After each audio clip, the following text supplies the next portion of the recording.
أعوذ بالله من الشيطان الرجيم.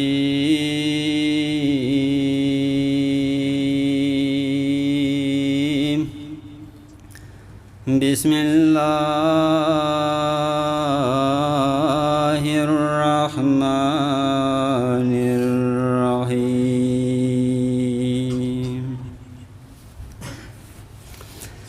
الحمد لله الذي خلق الإنسان وعلمه البيان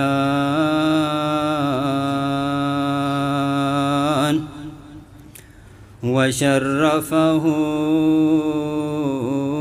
على سائر الحيوان بالنطق والبيان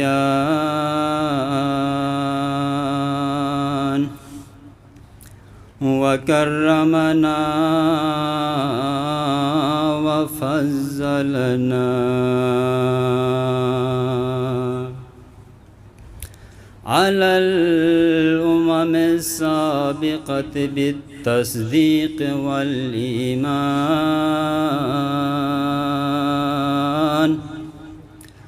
وهو أحسن الخالقين. ثم الصلاة والسلام على خير المبشرين والمنذرين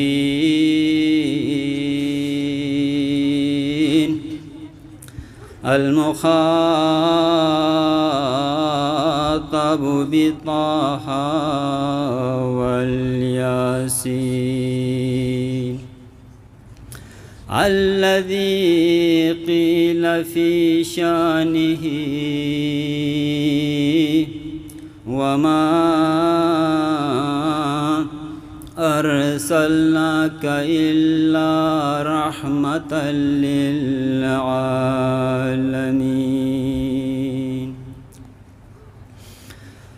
ثم الصلاة والسلام على وليه ووصيه وخليفته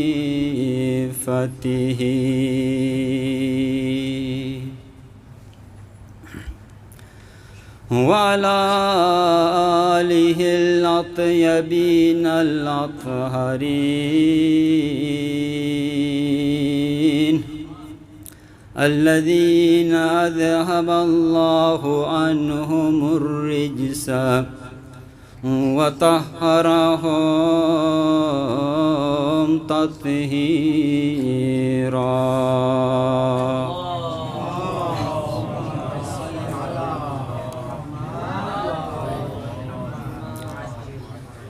ولعنة الله على أعدائهم أجمعين من الآن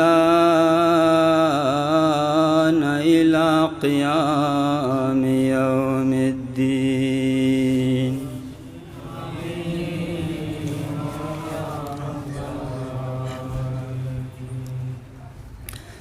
أما بعد، قال رسول الله صلى الله عليه وآله: إن الحسين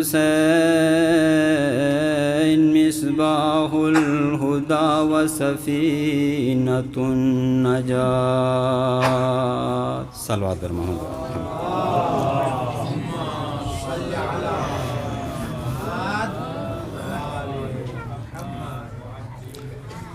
سامعین ذوی الاحترام،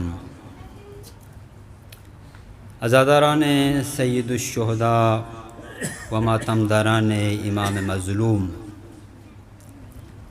مجلس کے آغاز میں رب ذوالجلال کی بارگاہ میں دعا کرتے ہیں کہ پروردگار عالم ہماری اس عبادت کو اپنے بارگاہ میں قبول و منظور فرمائے، اور ہمارے اس ذکر فضیلت و مصیبت اہل بیت اطہار علیہم السلام کو اس مجلس میں حاضر مومنین کے مرحومین کے لیے بہترین توشہ آخرت قرار دے۔ اسی طرح ہمارے اس عزاداری کو پروردگار عالم ہمارے لیے آتش جہنم سے نجات کا ذریعہ قرار دے، اور اس مجلس کے ثواب کو رب کائنات بانیان مجلس کے مرحومین کے لیے ایصال فرمائے۔ سامعین محترم، اول محرم سے اب تک آپ بہترین افاضل علماء کرام اور خطبہ محترم سے واعظ و نصیحت، تفسیر قرآن، تفسیر احادیث سنتے آ رہے ہیں۔ آج میں آپ کے سامنے شہنشاہ کربلا حسین ابن علی کا تذکرہ کرنا چاہتا ہوں۔ ایک مرتبہ درود بھیجیے مل کر محمد و آل محمد پر۔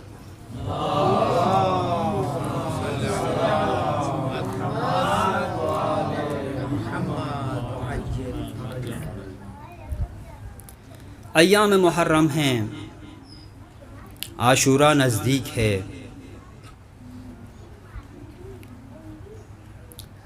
کربلا نہ فقط جغرافیائی حدود والے کربلا کے اندر محدود رہا، نہ قیام حسینی سرزمین عراق تک محدود رہا، نہ روز عاشوراء کے اس دن تک محدود رہا، اور نہ حسین ابن علی کربلا تک محدود رہے، بلکہ حسین ابن علی نے نہ صرف سرزمین عرب کے مسلمانوں، نہ صرف سرزمین عرب کے تمام انسانوں، بلکہ تمام کائنات کے انسانوں کے ذہنوں کو تسخیر کر لیا۔ حسین ابن علی نے تمام کائنات کے انسانوں کے قلوب کے اندر ایک انقلاب برپا کر دیا۔ نہ صرف کسی خاص منطقہ، نہ کسی خاص مذہب، نہ کسی خاص قوم، بلکہ حسین نے پوری کائنات کے ہر قشر سے، ہر صنف سے، ہر مذہب سے، ہر منطقے سے تعلق رکھنے والے انسانوں کے اذہان کو مسخر کر دیا۔ آج جو کچھ ہمارے پاس ہے حسین ابن علی کے صدقے میں ہے۔ یہ مساجد کے منارے، یہ مساجد سے آذانوں کی صدائیں، یہ نمازیں، یہ روزے، یہ حج، یہ جہاد، یہ زکوٰۃ، یہ عبادات، یہ اطاعت، جو کچھ ہمارے پاس ہے حسین ابن علی کے صدقے میں ہے۔ یہ سب حسین ابن علی کی مرہون منت ہے۔ یہی وجہ ہے، خدا رحمت کرے، کہتے ہیں کہ آیت اللہ سید عبد الہادی شیرازی ایک عظیم مرجع تھے۔ وہ جب نماز پڑھنے کے لیے قیام فرماتے تھے تو اذان اور اقامت کے بعد السلام علیک یا ابا عبد اللہ کہتے تھے، اور اس کے بعد نماز شروع کرتے تھے۔ لوگوں نے اعتراض کیا، کہا آغا آپ ایک مرجع ہیں، کیا کوئی حدیث ہے، کیا کوئی روایت ہے، یا آپ کا فتویٰ ہے، یا آپ کیوں اذان و اقامت کے بعد السلام علیکم یا ابا عبد اللہ کہتے ہیں؟ تو یہ عظیم مرجع کہتے ہیں کہ نہ کوئی روایت ہے، نہ کوئی حدیث ہے، میں اس لیے یہ جملہ کہتا ہوں کہ میں جو نماز پڑھنے جا رہا ہوں یہ اس حسین کی مرہون منت ہے، یہ اس حسین کا صدقہ ہے، اس لیے نماز کو شروع کرنے سے پہلے السلام علیکم یا ابا عبد اللہ کہتا ہوں۔ جو کچھ ہمارے پاس ہے حسین کے صدقے میں ہے۔ ایک اور مرجع عظیم کے محضر میں کوئی مداح شعر پڑھ رہا تھا، وہ شعر کیا تھا؟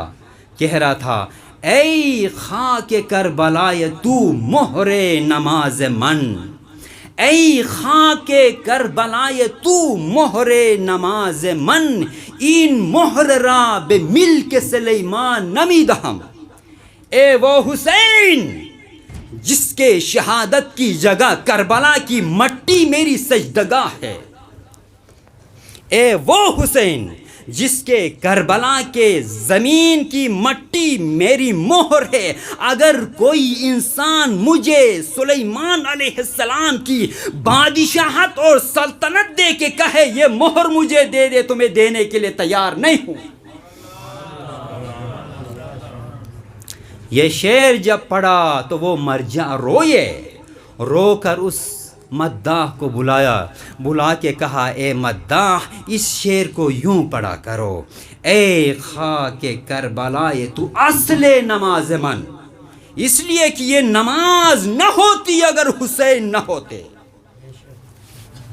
کہو اے خاک کربلائے تو اصل نماز من، اگر حسین نہ ہوتے تو یہ نماز نہ ہوتی، یہ روزہ نہ ہوتا، یہ حج نہیں ہوتا۔ اس طرح سے پڑھا کرو۔ سامعین محترم، حسین کا احسان صرف اہل تشیع پر نہیں ہے، حسین کا احسان صرف ہمارے اوپر نہیں ہے، سب کچھ نہ ہوتا اگر حسین نہ ہوتے۔ حسین سب کے ہیں، حسین کا سب پر احسان ہے، یہ میں نہیں کہہ رہا، یہ ایک مسیحی مصنف جو آناتوان 12 یا اس طرح کا کوئی نام ہے، شبیہ ہے اس طرح کا کوئی نام ہے، وہ کہتا ہے اس نے 7 مرتبہ کربلا کا سفر کیا ہے اور 1 مرتبہ پیادہ 40 کی زیارت کی ہے۔ اس انسان نے 2-3 کتابیں لکھی ہے، اس میں سے ایک کتاب میں کہتا ہے اے شیعو تم حسین کو ایک فرقے کے ساتھ مخصوص نہ کرو، حسین سب کے ہیں، حسین کا احسان سب کے اوپر ہے۔ اور ایک اور مغرب کے محقق ادریس حسینی جس نے ایک کتاب لکھی، اس کا نام ہے لقد شیعنی الحسین، مجھے حسین نے شیعہ کر دیا۔ وہ کہتا ہے اپنے کسی کتاب کے مقدمے میں لکھتا ہے کہ لوگ مجھ سے پوچھتے ہیں کہ تم کیوں شیعہ ہوئے، کس چیز نے تمہیں شیعہ بنا دیا، تمہارے مذہب میں کیا خرابی تھی، تمہارے مذہب کے اندر کیا مشکل تھی جو تم شیعہ بن گئے ہو۔ وہ اپنے اس مقدمے میں کہتا ہے کہ میں بہت سے مسائل کو سانسور کرتا رہا، میں بہت سے مسائل کو برداشت کرتا رہا، میں بہت سے مشکلات کی توجیہ کرتا رہا، مگر فاجعہ کربلا کی کوئی توجیہ بن ہی نہیں سکتی، مگر فاجعہ کربلا کی کوئی توجیہ ہو ہی نہیں سکتی ہے کہ ایک گروہ کی جو اپنے آپ کو مسلمان کہتا ہے، ایک گروہ آئے مرسل اعظم پیغمبر اسلام کے بیٹے کے جسم کو ٹکڑے ٹکڑے کر دے، اس کے جسم کے اوپر گھوڑے دوڑائے اور اسلام کا دعویٰ کرے، اور پھر مسلمانوں کی بعض کتابوں میں ان کے فضائل بیان ہوں۔ اس چیز کو میں برداشت نہیں کرتا، وہ غرب والا کہتا ہے، اس چیز کی توجیہ نہیں ہو سکتی ہے، پس حسین نے مجھے شیعہ کیا ہے۔ سامعین محترم توجہ فرمایا آپ نے، حسین اور ذکر حسین میں کیا کمال ہے، ذکر حسین میں کیا معجزہ ہے، حسین کون ہے، حسین کیا ہے، حسین کون ہے کہ جس کے فضائل ہندو بھی بیان کرتے ہیں، حسین وہ کیسی شخصیت ہے جس کے گن ہندو بھی گاتے ہیں، حسین وہ کیسے انسان ہیں کہ جس کے فضائل اور مناقب اہل سنت بھی بیان کرتے ہیں، اور اہل تشیع تو اپنی جانیں بھی حسین پر قربان کرنے کے لیے تیار ہے۔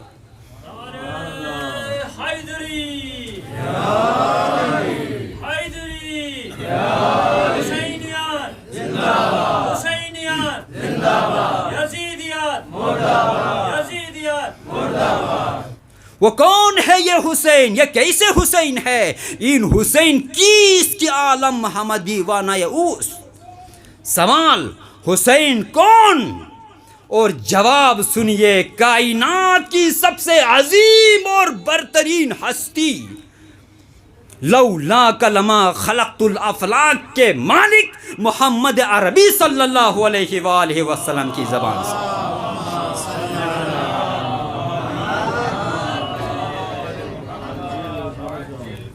عیون و اخبار الرضا میں ایک حدیث ہے جس کو شیخ صدوق علیہ الرحمہ نے 1000 سال پہلے لکھا، اور مزے کی بات یہ ہے کہ اس روایت کے جو راوی ہیں وہ بھی حسین ابن علی ہیں۔ حسین ابن علی 4-5 سال کے تھے، فرماتے ہیں قد دخلت علی رسول اللہ، ایک دن پیغمبر گرامی اسلام کی خدمت میں حاضر ہوا، دیکھا ایک آدمی ابی بن کعب بھی پیغمبر کی خدمت میں بیٹھا ہوا ہے۔ یوں ہی مرسل اعظم کی نگاہ مجھ حسین پر پڑی تو مرسل اعظم نے فرمایا مرحبا بک یا ابا عبداللہ، درود ہو تم پر اے ابو عبداللہ۔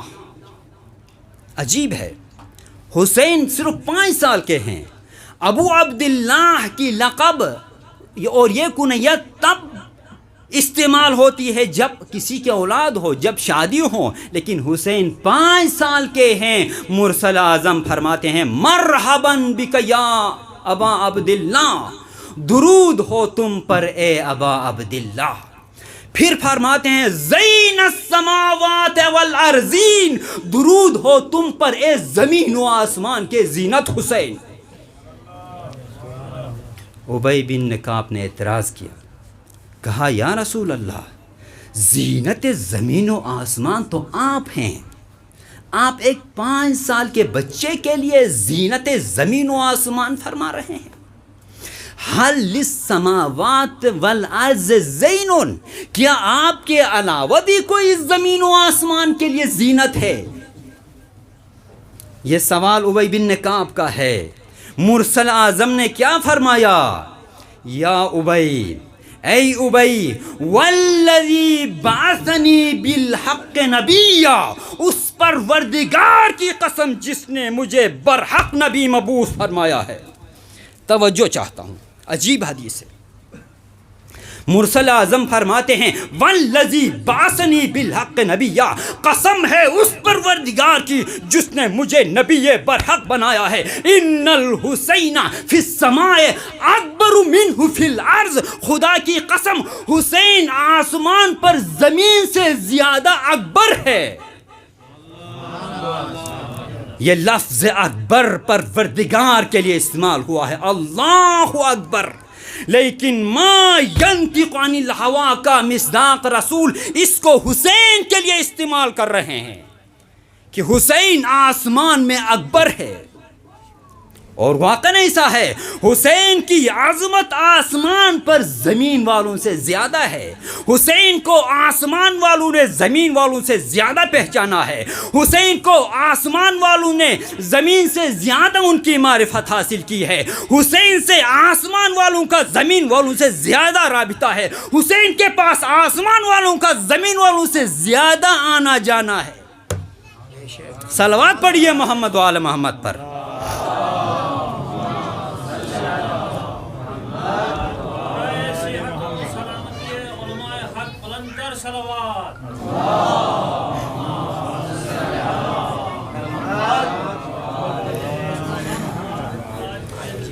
عجیب ہے، اے ابی تم نے کیا سمجھا ہے حسین کو؟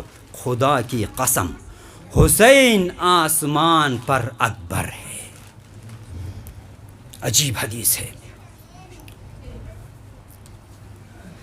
ایک اور حدیث ہے جس کو پیغمبر گرامی نے بیان کیا ہے۔ میں نے عرض کیا، سوال کیا تھا حسین کون؟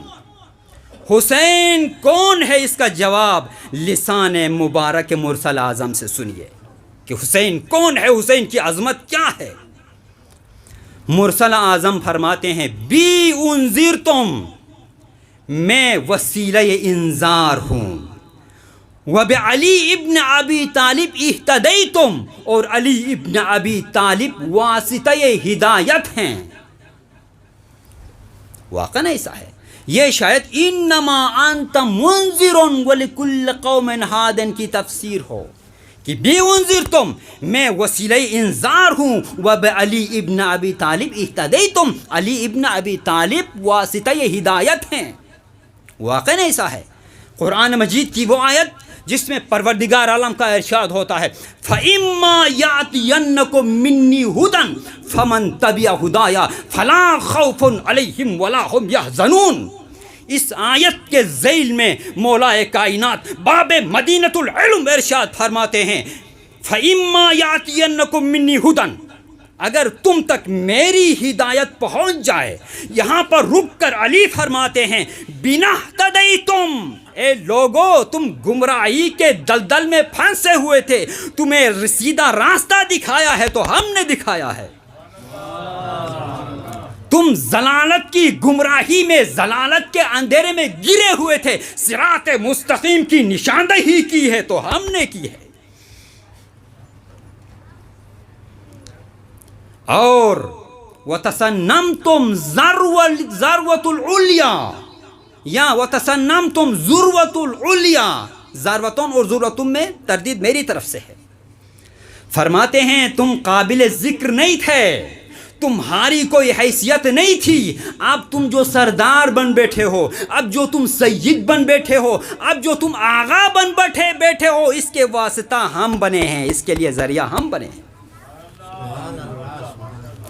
اب جب یہ تفسیر ہو جائے تو اس کے بعد فَإِمَّا يَأْتِيَنَّكُم مِّنِّي هُدًى فَمَن تَبِعَ هُدَايَ فَلَا خَوْفٌ عَلَيْهِمْ وَلَا هُمْ يَحْزَنُونَ کا ایک معنی یہ بنے گا کہ جس نے اہل بیت کی پیروی کی، جس نے اہل بیت کا اتباع کیا، جس نے اہل بیت کا دامن تھاما، فلا خوف علیہم ولا ہم یحزنون، اس کے لیے نہ آئندہ کے بارے میں کوئی پریشانی ہے، نہ گزشتہ کے بارے میں کوئی پریشانی ہے۔ درود بھیجیے محمد و آل محمد۔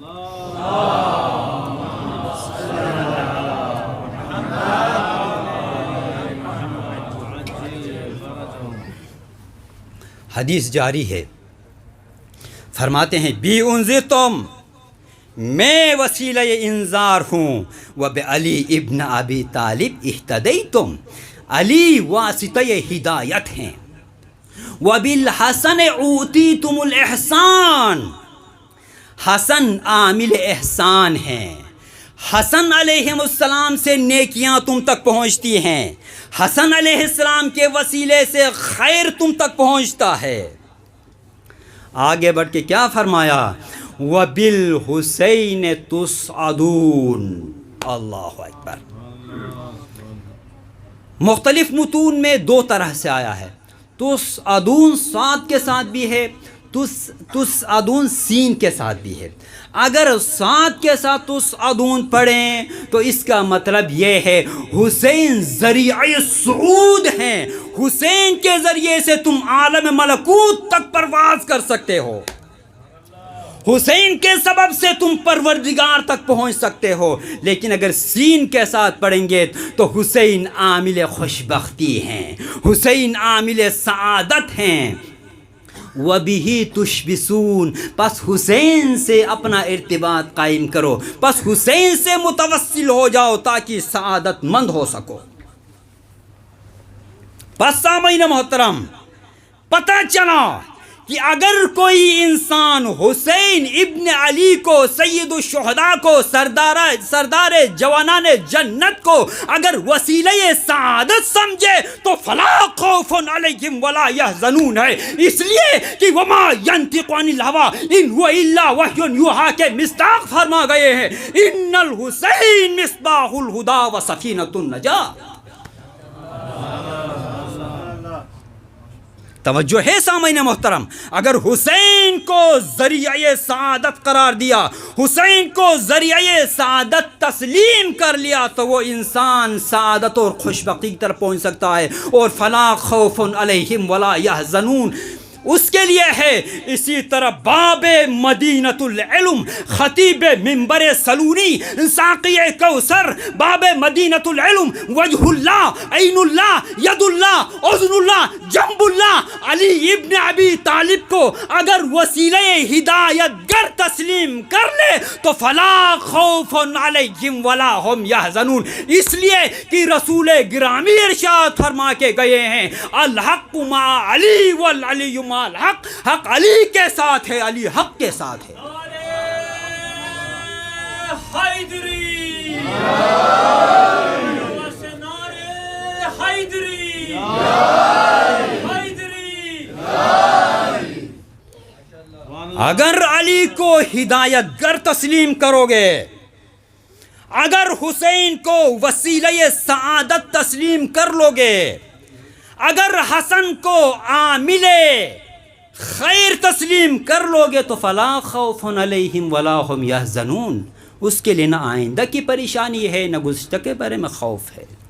حدیث تمام نہیں ہوئی، فرماتے ہیں الا اے انسانوں آگاہ رہو، اے کائنات والو ہوشیار رہو کہ ان الحسین باب من ابواب الجنہ، حسین جنت کے دروازوں میں سے ایک دروازہ ہے۔ خدا رحمت کرے، آیت اللہ ششتری فرماتے ہیں جو انسان شب احیا کرتا ہے، رات گزارتا ہے عبادت میں، تو وہ انسان باب توبہ سے جنت میں جاتا ہے۔ لیکن اگر کوئی رہ گیا تو اس کو چاہیے کہ محرم میں باب حسین سے جنت میں چلا جائے۔ پیغمبر نے فرمایا آگاہ رہو کہ ان الحسین باب من ابواب الجنہ، حسین جنت کے دروازوں میں سے ایک دروازہ ہے۔ ومن آداہ حرم اللہ علیہ ریح الجنہ، اور جو حسین سے دشمنی رکھتا ہے، جو حسین سے بغض رکھتا ہے، جنت دور کی بات ہے، جنت کی خوشبو کو بھی اس پر پروردگار نے حرام کیا ہے۔ یہ ہے ذات حسین۔ درود بھیجیے محمد و آل محمد پر۔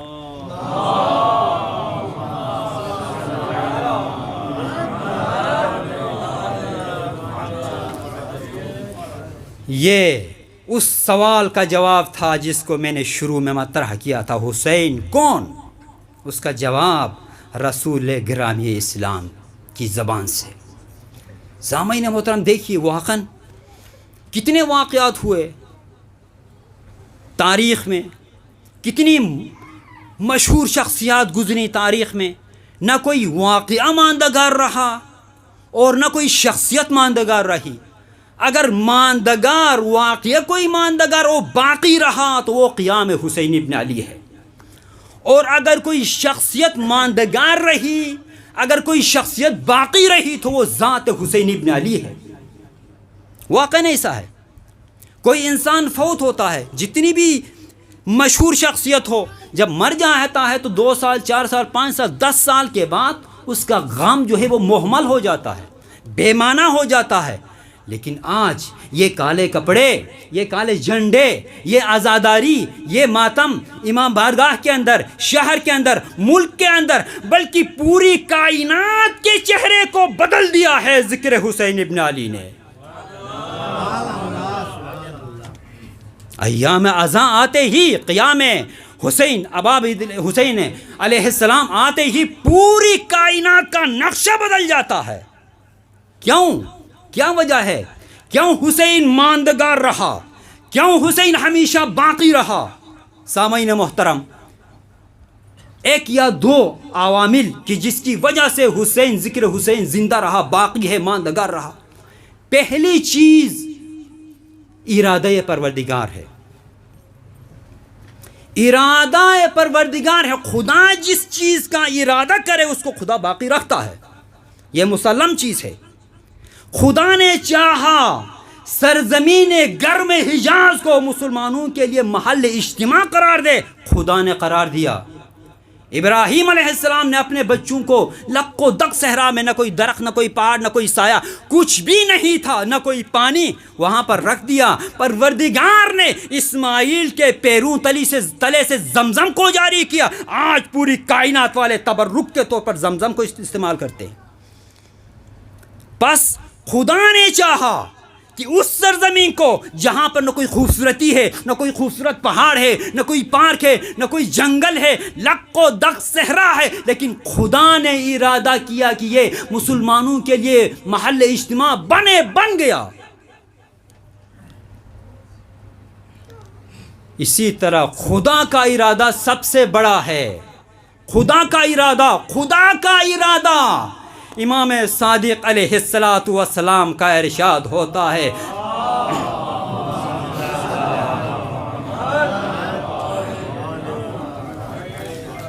من اراد اللہ بہ الخیر قذف فی قلبہ حب الحسین۔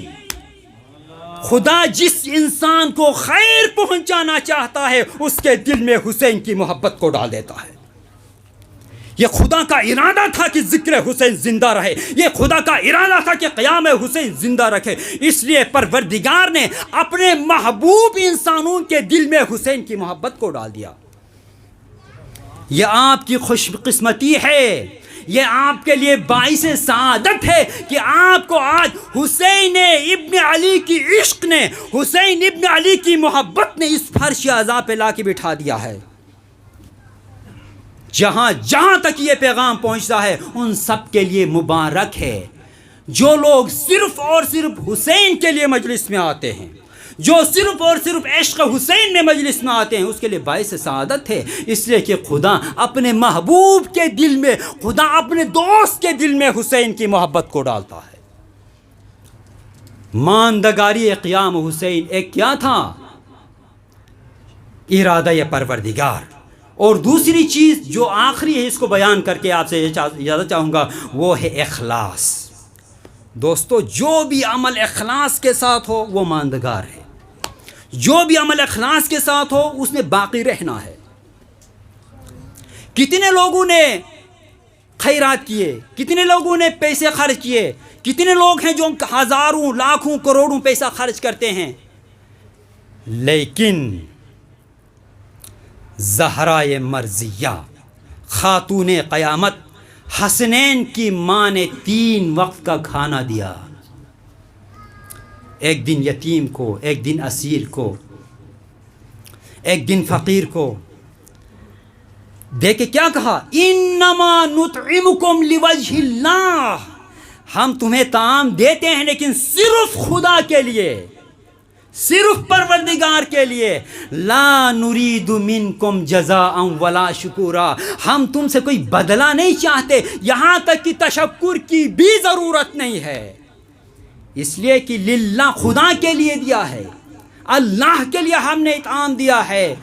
یہی وجہ ہے آیات قرآن نازل ہوئی، کوئی زیادہ نہیں دیا تھا، 3 دن کا کھانا دیا تھا، لیکن اخلاص کی وجہ سے پروردگار نے آیات نازل فرمائے۔ دوستو، جو کام اخلاص سے ہو وہ باقی بچتا ہے۔ مسجد قباء بنی علی التقوی، اخلاص سے اس کا بنیاد رکھا گیا تھا، آج بھی باقی ہے۔ اس کے مقابلے میں مسجد زرار بنی کچھ عرصہ تک کھنڈر، اور آج اس کا نام و نشان بھی نہیں ہے۔ بس دوستو، عزاداری حسین کو اخلاص کے ساتھ انجام دو تاکہ تمہارا عمل بھی باقی رہے، تاکہ تمہارا عمل بھی ماندگار رہے۔ میں اس لیے عرض کر رہا ہوں کہ آج کل میڈیا کا دور ہے، عوام تک بھی شاید یہ بات پہنچ جائے گی کہ سب اخلاص سے نہیں آتے، ہو سکتا ہے اگر کوئی غفلت میں ہے تو ہوشیار ہو جائے۔ حسین ابن علی کے ذکر کو، عزاداری کو اخلاص سے انجام دو تاکہ تمہارا عمل باقی رہے، اس لیے کہ سب اخلاص سے نہیں آتے ہیں، کچھ لوگ بن ٹھن کے آتے ہیں تاکہ لوگ مجھے سب سے بڑا عزادار کہیں۔ کچھ لوگ تو مجلس میں بھی نہیں آتے ہیں، انتظار میں رہتے ہیں تاکہ مصائب شروع ہوں تو مجلس میں جائیں گے۔ کچھ لوگ قبولیت کے وقت میں تشریف لاتے ہیں، کچھ قبولیت کے بھی نہیں، مقبولیت کے وقت پر ہاتھ دھو کر نظر حسین ابن علی سے استفادہ کے لیے تشریف لاتے ہیں۔ سب نے عزاداری کی، لیکن جس طرح دوسرے اعمال حسنہ ہیں، جس طرح دوسرے اخلاقیات ہیں، اچھے عادات ہیں، ان کے مراتب ہیں، اسی طرح عزاداری کے بھی مراتب ہیں۔ جس طرح ایثار کے مراتب ہیں، ایک آدمی صرف ایک قلم کسی کو بخشتا ہے، اس کا مرتبہ الگ ہے، ایک آدمی کسی کو پورا گھر عطا کرتا ہے، اس کا مرتبہ الگ ہے، اس کا درجہ الگ ہے. ایک آدمی اس سے بھی زیادہ عطا کرتا ہے، اس کا درجہ الگ ہے. عزاداری کو خلوص کے ساتھ انجام دو تاکہ تمہارا عمل باقی رہے. بس دوستو، حسین ابن علی کے بارے میں راوی کہتا ہے، خدا کی قسم آج تک میں نے ایسے عزادار کو کہیں نہیں دیکھا. حسین ابن علی کے بارے میں راوی کہتا ہے کہ خدا کی قسم ایسے عزادار کو میں نے کہیں نہیں دیکھا. کربلا کے میدان میں حسین نے کیا کیا مصائب دیکھے. مصائب کے پہاڑ ٹوٹے، ہر قسم کے مصائب جس کا انسان تصور بھی نہیں کر سکتا حسین نے اپنے چشموں سے دیکھا ہے، حسین نے حس کیا ہے، حسین نے خود لمس کیا ہے. اتنے مصائب کے باوجود راوی کہتا ہے حسین کے زبان سے کیا نکلتا ہے؟ رضاً بقضائک و تسلیما لامری. پروردگار تیری رضا کے لیے یہ سب کچھ انجام دے رہا ہوں، پالنے والے میں تسلیم محض ہوں. بس دوستو، آج کربلا کے سب سے چھوٹے مجاہد اصغر کا تذکرہ ہونا ہے. علی اصغر علیہ السلام وہ عظیم ہستی ہیں کہ کربلا کے ننھے مجاہد ہیں، سب سے چھوٹے مجاہد ہیں، لیکن سب سے بڑا کام انجام دیا اصغر.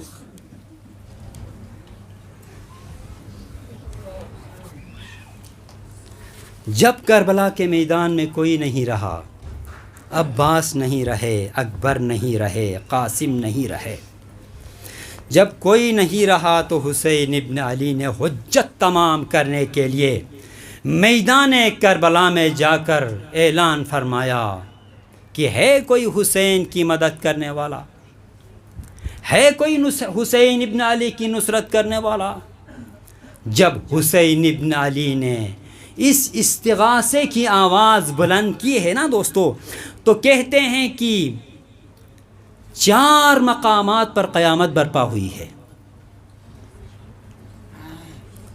ان میں سے ایک کہاں پر؟ زین العابدین کے خیمے میں قیامت برپا ہوئی. دوسری جگہ کہاں پر قیامت برپا ہوئی؟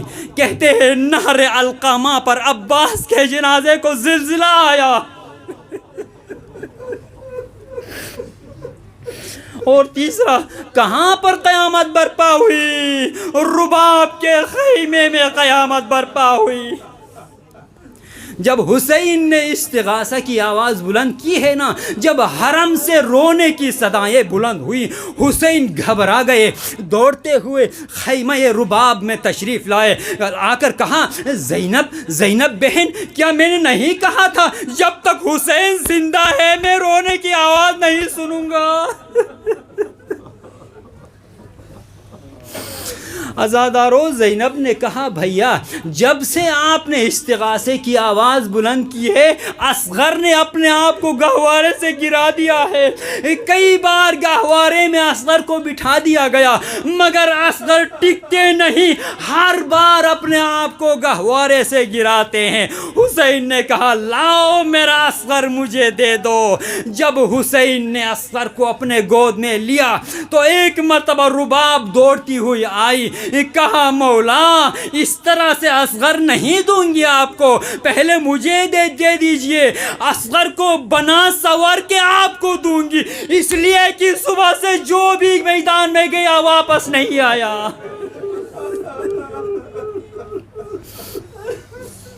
حضرت رباب نے اصغر کو حسین سے لیا، آنکھوں میں سرما لگایا، ایک چھوٹی سی ٹوپی سر پہ پہنائی، ایک سبز رنگ کا کرتا اصغر کو پہنا کے اصغر کے حوالے کرنے سے پہلے اصغر کے کان میں کچھ کہا.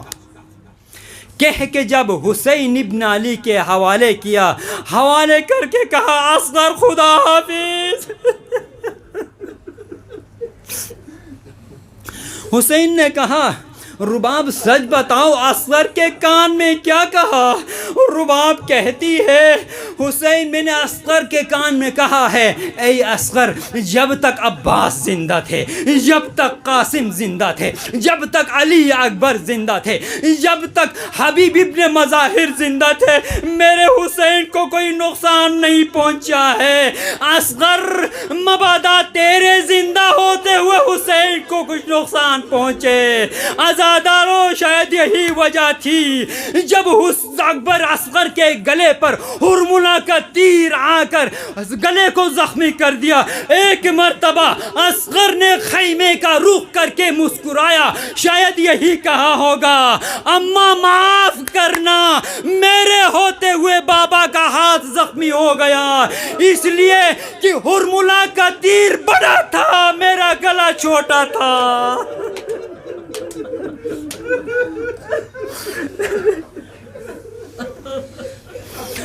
اجرکم علی اللہ۔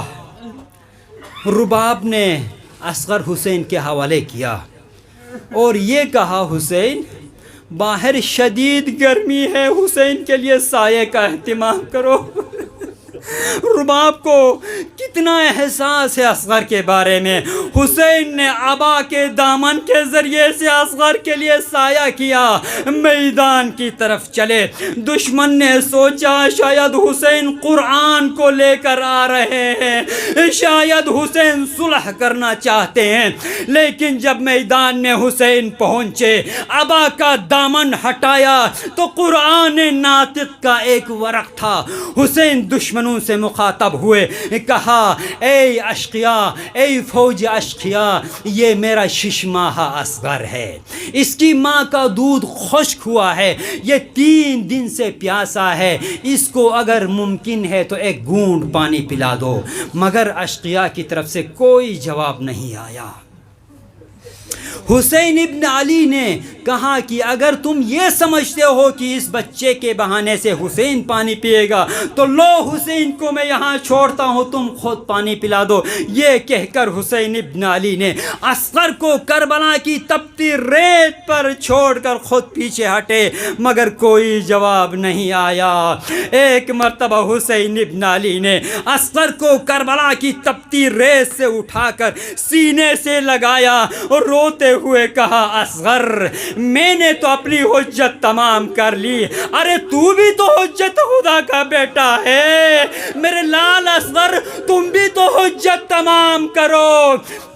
اتنے میں اصغر نے اپنی سوکھی زبان کو اپنے سوکھے ہوئے ہونٹوں پر ہلانا شروع کیا۔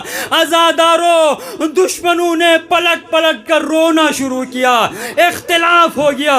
بعض نے کہا اصغر تو بچہ ہے، اس کو پانی پلانا چاہیے، بعض نے کہا نہیں یہ دشمن کا بیٹا ہے، پانی نہیں پلانا چاہیے۔ جب انقلاب برپا ہو گیا تو عمر سعد پریشان ہوا، اس طرح اگر خاموش رہوں تو انقلاب برپا ہو جائے گا۔ اعلان کیا اے ہرملا اقطع کلام الحسین، حسین کے کلام کو قطع کر دو۔ عزاداران حسین جس وقت مختار نے قیام کیا اور ہرملا کو گرفتار کیا ہے نا، تو ہرملا کو سامنے بٹھا کے کہا اے ہرملا تم نے کربلا میں بہت ظلم کیے ہیں، لیکن اصغر کو جو تیر مارا ہے وہ صرف اصغر کو نہیں ہم سب کے دلوں میں تم نے تیر مارا ہے، بتاؤ تم نے کیا کیا ہے۔ ہرملا وہاں پر رویا خبیث، رو کر کہا امیر جو سزا دینا ہو دو، مگر میں اس منظر کو بیان نہیں کر سکتا۔ مختار کہتا ہے تمہیں امان نہیں ہے، تمہیں ہر حال میں قتل کیا جائے گا، بتاؤ تم نے کیا کیا۔ تو ہرملا کہتا ہے امیر مجھے مرساد نے حکم دیا تھا، اس لیے میں نے ایک ایسے تیر کو انتخاب کیا جس کو جانوروں کے لیے استعمال کیا جاتا ہے۔ عزاداروں اس سے بڑھ کے کیا ظلم ہو سکتی ہے؟ اندازہ لگاؤ کہ ایک طرف ہرملا ہے، عرب کا بہت بڑا پہلوان ہے، جس کے بارے میں کہتے ہیں جب وہ تیر پھینکتا تھا تو 7 دیواروں کو وہ سوراخ کرتا تھا۔ ایک طرف عرب کا بہت بڑا پہلوان ہے اور ایک طرف رباب کا شیرخوار کمزور اصغر ہے۔ اس سے بھی زیادہ کوئی مظلومیت ہو سکتی ہے؟ حرملہ کہتا ہے میں نے تیر کمان میں رکھا اور اصغر کی طرف جب اشارہ کیا تو میرا ہاتھ ہل گیا اور میرے ہاتھ سے تیر زمین پر گر گیا، اس لیے کہ جو ہی میں اصغر کی طرف تیر پھینکنا چاہتا تھا ایک برقع دار خاتون سامنے آتی تھی، کہتی تھی اے ملعون میرے اصغر نے کیا کیا ہے جو تم اصغر کو شہید کرنا چاہتے ہو؟ جب میں نے دوسری مرتبہ اصغر کی طرف تیر پھینکنے کی کوشش کی تو میں نے دیکھا کہ رباب خیمے کا پردہ ہٹا کر اپنے بچے کی طرف دیکھ رہی تھی۔ میرا ہاتھ ہل گیا اور تیر زمین پر گر گیا۔ عزادارو ایک مرتبہ حرملہ ملعون نے تیر پھینکا، آواز آئی انا للہ و انا الیہ راجعون۔ اصغر کے خون کو حسین نے اپنے چلو میں لیا، آسمان کی طرف دیکھا، آسمان سے آواز آئی اے حسین اگر اصغر کے ناحق خون کو آسمان کی طرف پھینکا تو قیامت تک بارش کا ایک قطرہ نہیں آئے گا۔ جب زمین کی طرف اشارہ کیا زمین سے آواز آئی اے حسین اگر اصغر کی ناحق خون کو زمین پر گرا دیا تو قیامت تک کوئی سبزہ نہیں اگے گا۔ حسین ابن علی نے اصغر کے خون سے اپنی داڑھی کو خضاب کر کے کہا پالنے والے اس ناحق خون کے ساتھ تیرے بارگاہ میں آؤں گا۔ عزادارو اصغر شہید ہو گئے۔ ایک مرتبہ اصغر کی لاش کو لے کر حسین خیمے کی طرف چلے مگر خیمے میں نہیں آ سکے۔ انا للہ و انا الیہ راجعون کہہ کر حسین خیمے کی طرف جاتے تھے، پھر دوبارہ پلٹتے تھے، پھر انا للہ کہہ کر خیمے کی طرف جاتے تھے۔ میں کہتا ہوں ارے یہ وہی حسین ہیں جنہوں نے عباس جیسے پہلوان کی لاش کو خیمے میں لایا تھا، یہ وہی حسین ہیں جس نے 18 سالہ علی اکبر کی لاش کو خیمے میں لایا تھا، یہ وہی حسین ہے جس نے شاہ قاسم کے لاش کو گٹھری کی شکل میں خیمے میں لایا تھا۔ ارے اصغر کا لاشا کتنا وزنی ہے جو حسین خیمے میں نہیں لا سکا۔ حسین پریشانی کی حالت میں خیمے کے قریب ہوئے، لیکن حسین کیوں پریشان تھے؟ کیوں خیمے میں نہیں لا سکتے تھے؟ دوستو اس لیے کہ تیر کا کام ہوتا ہے سوراخ کرنا، لیکن اصغر کو جو تیر لگا تھا اس نے سوراخ نہیں کیا تھا۔ امام زمانہ زیارت میں ارشاد فرماتے ہیں السلام علی الصغیر الذی ذبح من الاذن الی الاذن، میرا سلام ہو اس دودھ پیتے شیرخوار بچے پر کہ جو ایک کان سے دوسرے کان تک ذبح ہو گیا۔ حسین پریشان اس لیے تھے کہ اگر رباب اس حالت میں اصغر کو دیکھے تو وہ مر جائے گی، اس لیے خیمے کے قریب ہونے کے بعد حسین نے آہستہ سے زینب کو پکارا، لیکن رباب منتظر تھی، جلدی سے باہر نکلی، حسین سے کہا اصغر کو پانی پلا دیا؟ یہ کہہ کر حسین سے اصغر کو لینا شروع کیا۔ حسین کہتا ہے رباب بتاؤ میں کون ہوں، تم کون ہو؟ رباب نے کہا مولا آپ حجت وقت ہیں، امام زمانہ ہے۔ حسین نے اصغر کو رباب کے حوالے کیا، رباب نے اصغر کو اپنے ہاتھوں میں اٹھایا۔ رباب سوچ رہی تھی کہ شاید اصغر نے پانی پیا ہے اس لیے آرام کر رہا ہے، لیکن جب اس اصغر کے گلے پر نظر پڑی تو رباب نے ایک سرد آہ کھینچی، رباب کے سارے بال سفید ہو گئے۔ عجیب جملہ کہا یا بنیا مثلو کا تنہر، ارے میرے علال تم جیسے کو بھی نہر کیا جاتا ہے۔ پھر کہا میرے لال کیا تمہارا دشمن بے اولاد ہے؟ اس کا کوئی اولاد نہیں ہے۔ سامعین محترم آخری جملہ عرض کرتا ہوں، قیامت کے کئی مناظر ہیں کربلا کے اندر، عجیب منظر ہے۔ پشت خیموں پر کون منتظر ہے؟ رباب حضرت اصغر کی ماں اصغر کو سینے سے لپٹائے ہوئے انتظار کر رہی ہے اور اصغر کا باپ قبر کھود رہا ہے. اللہ اکبر. اس سے بھی زیادہ قیامت خیز منظر کہیں آپ کو نہیں ملے گا کہ ماں لاش کو لیے منتظر ہے، باپ قبر کھود رہا ہے. ایک وقت ایسا بھی آیا کہ ماں لاش کو تحویل دے رہی ہے اور باپ لاش کو تحویل میں لے رہا ہے. باپ نے اصغر کو قبر میں لٹا دیا. ایک وقت وہ بھی آیا کہ اصغر پر کربلا کی مٹی ڈالنا شروع کر لیا. مٹی ڈالتے ڈالتے جب اصغر کے پھول سا چہرہ سامنے آ گیا تو ایک مرتبہ ماں نے چیخ مار کر پیچھے ہٹنا شروع کیا. باپ نے اپنے آنکھوں کے اوپر ایک ہاتھ رکھ کر دوسرے ہاتھ سے مٹی ڈالنا شروع کیا. وَسَيَعْلَمُ الَّذِينَ ظَلَمُوا أَيَّ مُنقَلَبٍ يَنقَلِبُونَ إِنَّا لِلَّهِ وَإِنَّا إِلَيْهِ رَاجِعُونَ.